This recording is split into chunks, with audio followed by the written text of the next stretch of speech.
Hello YouTubers, this is Texan Air Gunner back today. It's a special video. This video is part one of a multi-part set of videos that we're going to be doing. And it's going to involve air rifles versus long rifles. And this video today we're going to be comparing the two and just telling you exactly what kind of 22 long rifle we have here. And of course this is the FX Streamline, is what it'll be competing against. Basically, the reason why I chose this 22 is because it's the same price, gun for gun, $1,000 a piece. And I'll tell you why. What we have on this 22 is a kid barrel. Beautiful barrel. They guarantee half-inch groups at 50 yards. We have kid receiver and bolt.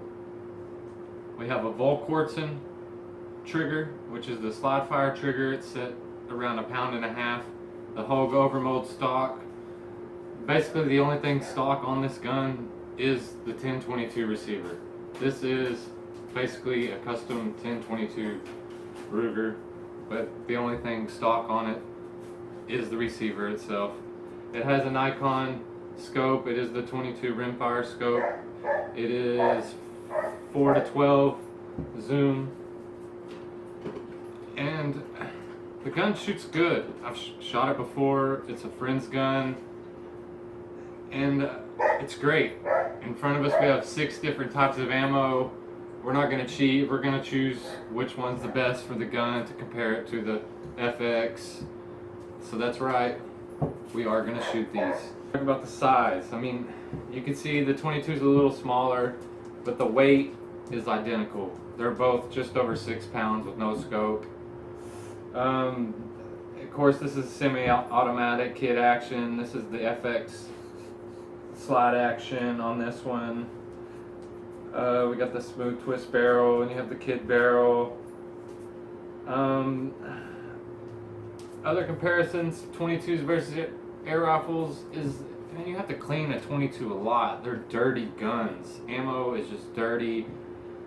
Air rifles, unless you get it dirty, I mean, it's basically when you want to clean it. You're basically shooting air and through it, so you're cleaning it every time you shoot the thing.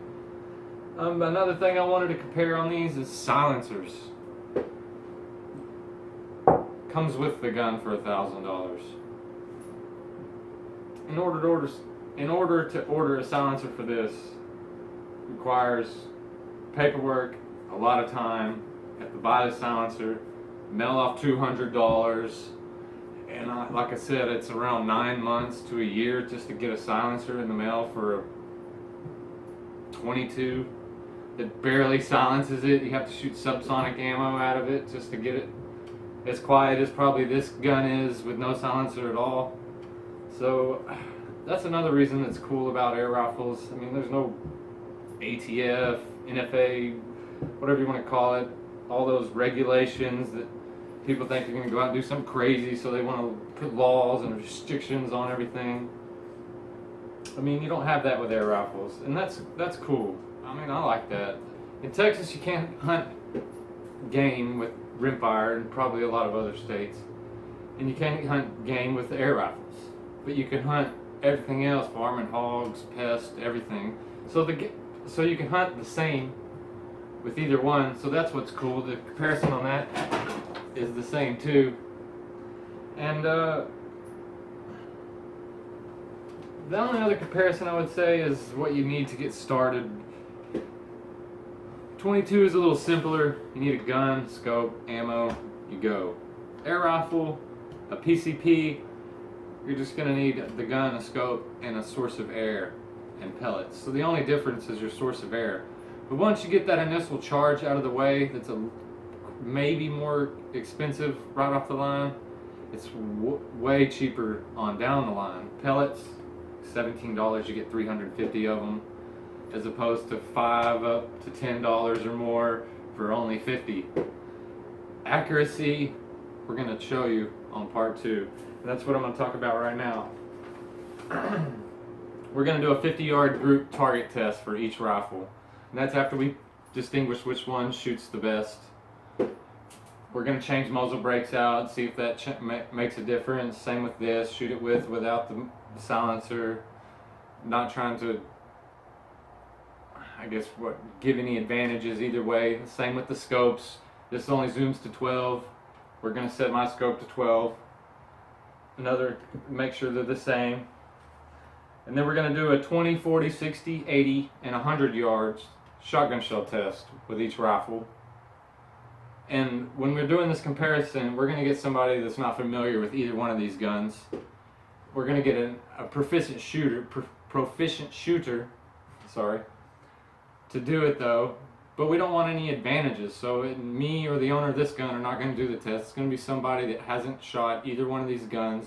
They're going to do these tests for us and compare and see which one's more accurate. Because I want to know, and I'm sure y'all want to know also. And that's basically it. If y'all YouTubers can think of any other tests y'all want us to do, please let me know, and I'll be sure and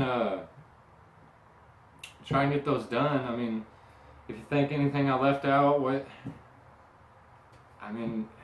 it's this channel is for y'all. This is for me. This is for you viewers, and I want to give you what you want in the video. So please subscribe to the channel, and I hope this weekend the rain permits and I can get out at the land and we can do these videos and get them posted up for y'all.